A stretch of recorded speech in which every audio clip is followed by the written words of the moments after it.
శ్రీ గురుభ్యో నమః. శ్రీమద్భాగవతమునకు మాస్టారు ప్రసాదించిన వివరణను చెప్పుకుంటూ ఉన్నాము.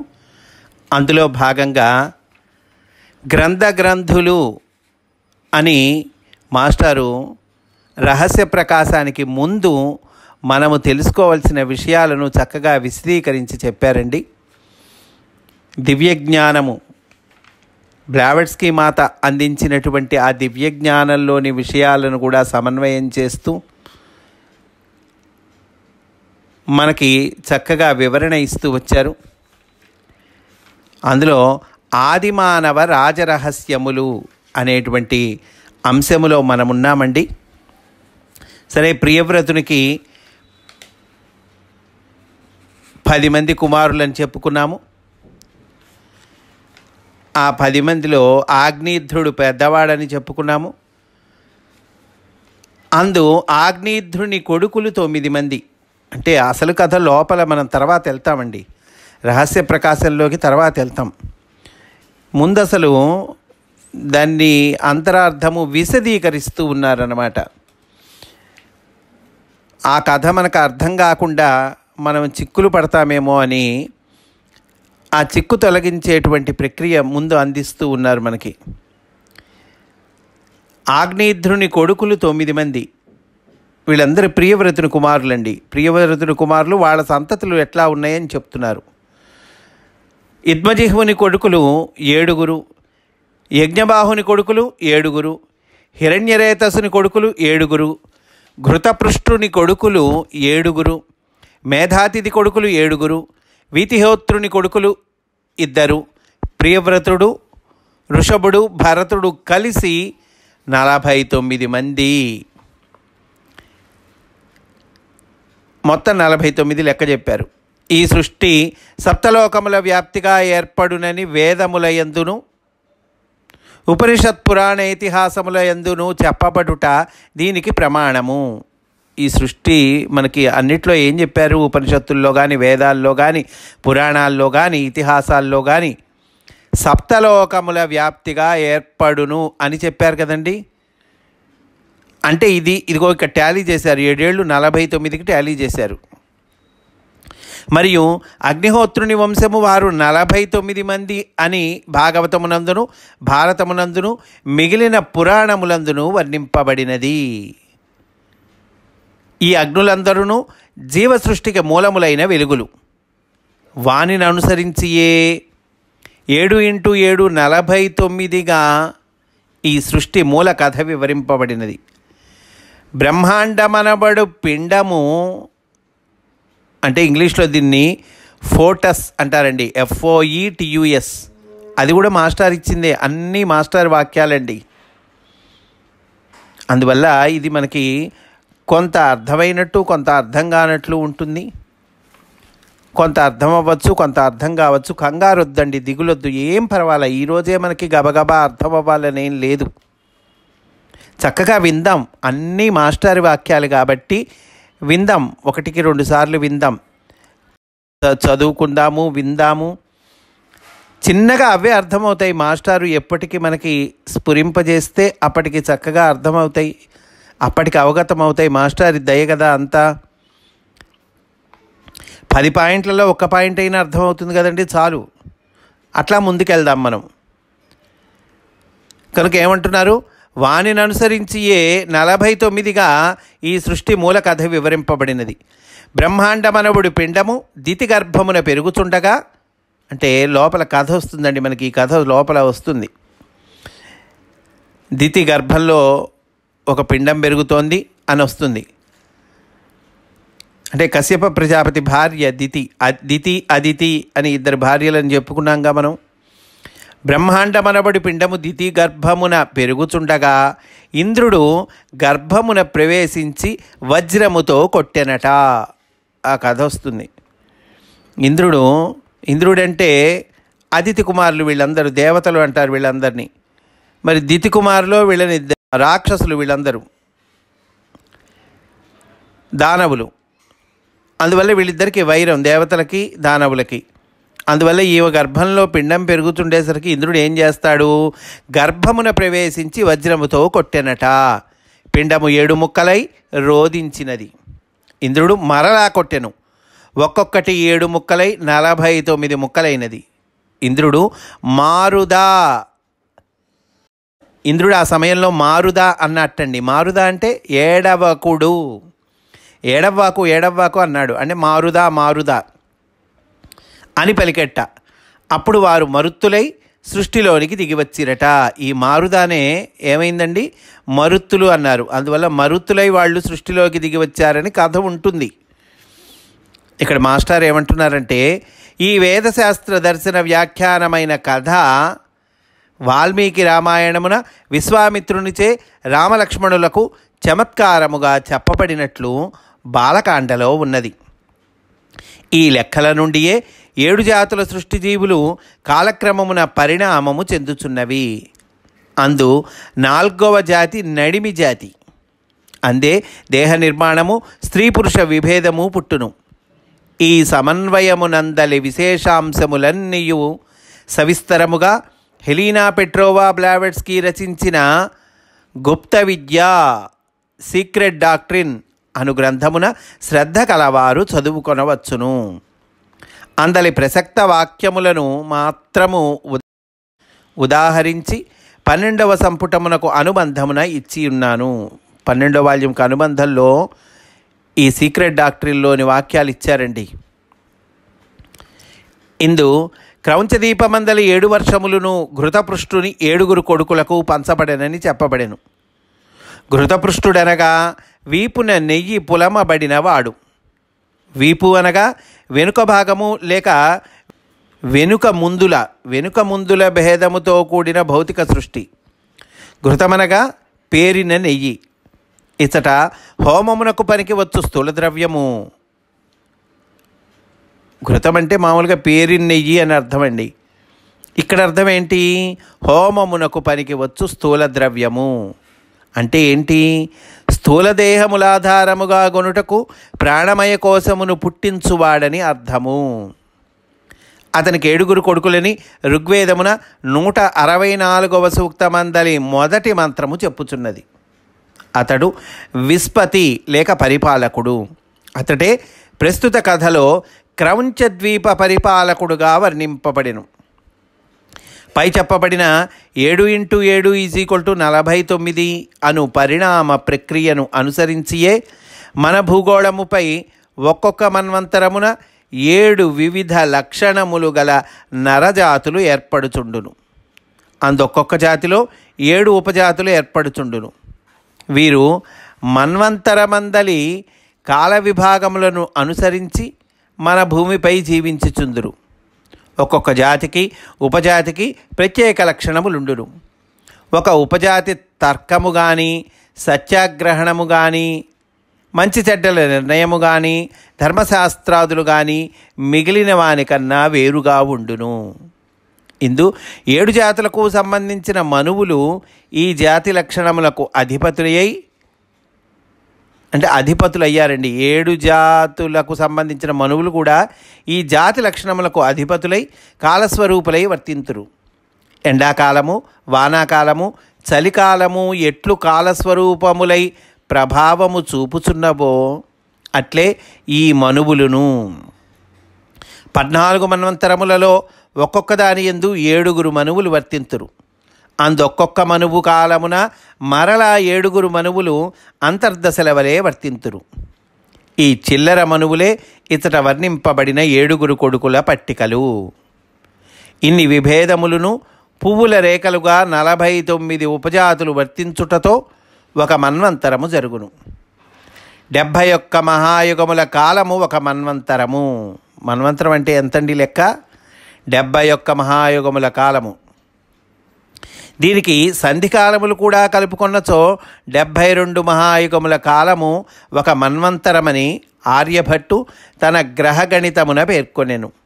అట్టి మన్వంతరములు 14 ఒక బ్రహ్మ పగలు అనబడును. అంతేకాలము ఒక బ్రహ్మ రాత్రి అగును. రాత్రింబగళ్ళు పర్యాయత్వము చెంది ఈ సృష్టియందు ఒక్కొక్క బ్రహ్మాండమునకు కారణమగుచున్నది. బ్రహ్మ పగటియందు సృష్టి అంతయు ఒక నిశ్వాసగా వెలువడును. బ్రహ్మరాత్రమందు అంటే బ్రహ్మ పగటి అందేమో సృష్టి అంతా కూడా ఒక నిశ్వాసగా వెలువడుతుంది. బ్రహ్మకు రాత్రి ఉంటుందిగా, ఆ రాత్రి యందు ఉచ్ఛ్వాసముగా లోనికి పోవును. అట్టి బ్రహ్మ యొక్క అహోరాత్రములు 360 ఒక బ్రహ్మ సంవత్సరము. అట్టివి 100 సంవత్సరములు బ్రహ్మాయువు లేక మహాకల్పము అనబడును. చూడండి లెక్క, బ్రహ్మాయువు అంటే మహాకల్పం అంటే లెక్క ఇచ్చారండి మనకి. వీనిని విప్పు చెప్పుట కూడా గుప్త విద్య అను గ్రంథమున చూడవచ్చును. అందు మన్వంతరాధిపతులైన పెద్ద మనువులు అంటే రూట్ మేనస్, మన్వంతరాధిపతులైన మన్వంతరాధిపతులనేమో పెద్ద మనువులు అనియు, తర్వాత చిల్లర మనువులు సీడ్ మేనస్ అనియు వ్యవహరింపబడిరి అని అంటూ ఉన్నారండి. ఈ పరిణామ దర్శనము డార్విన్ సిద్ధాంతమునకు సరిపడుట లేదని బాధపడరాదు. పరిణామ దర్శనం ఇచ్చారు. డార్విన్ సిద్ధాంతం ఉందిగా, మనకు తెలుసుగా, దానికి ఇది సరిపడట్లేదే అని బాధపడకూడదు. డార్విన్ సిద్ధాంతమే ఈ దర్శనముతో సరిపడుట లేదు కనుక అందు అసందర్భములు కుప్పతిప్పలుగా ఉన్నవి. డార్విన్ సిద్ధాంతంలో అండి అసందర్భాలు కుప్పతిప్పలుగా ఉన్నాయిట, అంటే ఎక్కువగా ఉన్నాయి. ద్రవ్యము జడమైనచో పరిణామ జ్ఞానము దానికి ఎక్కడిది అంటే, ద్రవ్యము మ్యాటర్ జడము అన్నారుగా, మ్యాటర్ జడమైతే కనుక మరి మార్పు చెందుతోంది కదయ్యా, పరిణామ జ్ఞానము దానికి ఎక్కడిది? మరియు ఉత్తమ జీవులు పరిణమించుచున్న కొలదియు ప్రాథమిక జీవులు నశించునని డార్విన్ చెప్పెను. ఉత్తమ జీవులు పరిణమిస్తున్న కొలదికి ఈ ప్రాథమిక జీవులు వీళ్ళు నశిస్తారని చెప్పాడు. సరే, బాగుందయ్యా. అట్లా నశిస్తే గనక తినుటకు చెట్లును జంతువులను మిగులక నరులను తినవలసి వచ్చునని పరిహసించుచు ఇందలి లోపమును బెర్నార్డ్ షా ఎత్తి చూపెను. ఈ డార్విన్ సిద్ధాంతాల్లో లోపాన్ని బెర్నార్డ్ షానే చెప్పాడండి. ఉత్తమ జీవులు పరిణమిస్తున్న కొలది ప్రాథమిక జీవులు నశిస్తారని చెప్పావు, మరి చెట్లు జంతువులు ఇవన్నీ ఎప్పటికప్పుడు నశిస్తుంటే కనుక మానవుడు ఇంకేం తినాలి? ఒక మానవుడు ఇంకో మానవుడిని తినాలి. ఇంకా చెప్పారండి, మరియు పరిసరములను అనుసరించి దేహములు మారుట, పరిసరాలని అనుసరించి దేహాలు మారిపోవటం అని చెప్పాడు ఆయన. అంటే ఎడాప్షన్ టు ది ఎన్విరాన్మెంట్ అను పిచ్చి ఊహ ఆధారముగా చేసుకొని ఒక డార్వినేయుడు ఒక సిద్ధాంతములు ఎవదీసెను. ఈ శతాబ్దులలో మనము బూట్లను వాడుచుంటిమి కనుక కాలి చిటికిన వ్రేలు చిన్నదైపోయి రాబో శతాబ్దులలో నరపాదమునకు 4 వ్రేళ్ళు ఉండునట. డార్విన్ సిద్ధాంతాన్ని ఆధారంగా చేసుకొని ఈయన చెప్పాడండి. ఇంకో ఆయన ఏమన్నాడు, బూట్లు వాడుతున్నాం కదా, బూట్లు బాగా బిగబెట్టినట్టుగా ఉంటుంది కదండి ఈ పాదాన్ని, అందువల్ల రాను ఇక మానవుడి కాలికి 4 వేళ్ళు ఉంటాయి అన్నట్ట. ఈ చిటికిన వేలు పోతుందన్నట్టండి, కాలి చిటికిన వేలు పోతుందన్నట్ట. దీనికి సమాధానముగా ఒక శాస్త్రజ్ఞుడు 12 తరముల ఎలుక దంపతులకు తోకలు త్రెంపెను. 12 తరాలుగా ఎలుకల దంపతులు ఉన్న వాళ్ళందరికీ తోకాలు తెంపేటండి. 13వ తరమున తోకలున్న ఎలుక పిల్లలే పుట్టినవి కానీ తోకలు లేని ఎలుక పిల్లలు పుట్టలేదు. 12 తరాలుగా తోకలు తెంపినా కూడా 13వ తరంలో తోకున్న ఎలుక పిల్లే పుట్టింది. ఎన్ని చెప్పినను డార్విన్ సిద్ధాంతము సూక్ష్మ పరిశీలనకు కానీ సమన్వయమునకు కానీ అనుభవమునకు కానీ నిలువదు. ప్రాచీనులు ఈ పరిణామ దర్శనమే సత్యమని నేడు కాకుండా రేపైనా అంగీకరింపక తప్పదు అంటూ ఉన్నారండి. ఆ తర్వాత సింసుమార చక్రము అని ఆ అంశంలోనికి మనము ప్రవేశిస్తూ ఉన్నామండి. చాలా ఇంపార్టెంట్ విషయం అండి. జ్యోతిష్ శాస్త్రానికి సంబంధించినటువంటి తప్పనిసరిగా తెలుసుకోవలసినటువంటిది అసలు విషయము ఇక్కడ ఇస్తున్నారండి. మనకి చాలా గొప్ప సైన్స్ అండి, ఆధ్యాత్మిక సంబంధమైనటువంటి సైన్స్ అని అనుకుందాం ప్రస్తుతానికి మన భాషలో. అట్లాంటిది మాస్టర్ ఇస్తున్నారండి. ఇక్కడ రహస్య ప్రకాశము అంటున్నారు కదండి, రహస్యాన్ని ప్రకాశితం చేస్తూ ఉన్నారు. ఆ సింసుమార చక్రం గురించి చెబుతూ ఉన్నారండి. సింసుమారం అనగా ఒక జాతి తాబేలు. ప్రతి వాక్యము ధ్యానవాక్యం అండి. ఇందులో ప్రతిదీ జాగ్రత్తగా అర్థం చేసుకోవాల్సింది. అర్థం కాపోయినా మనమేమి కంగారు పడద్దు. మళ్ళా ఒకసారి చదువుకుందాం, మళ్ళా ఒకసారి విందాం. అలా వింటూ చదువుకుంటూ ఉంటే చక్కగా మాస్టర్ అనుగ్రహంతో మనకి కొన్నాళ్ళకి చక్కగా అవగతమవుతుందండి. కనుక విందాం, చాలు, విని ఆనందిద్దామండి. సింసుమారమనగా ఒక జాతి తాబేలు. సింసుమార చక్రమనగా తాబేలు దేహాకారముగా ఊహింపబడిన తారకా చక్రము. తాబేలు దేహాకారముగా ఊహింపబడిన తారకా చక్రం అండి. అంటే తారకలు. అవి ఆ తారకల్ని మీరు పరచండి.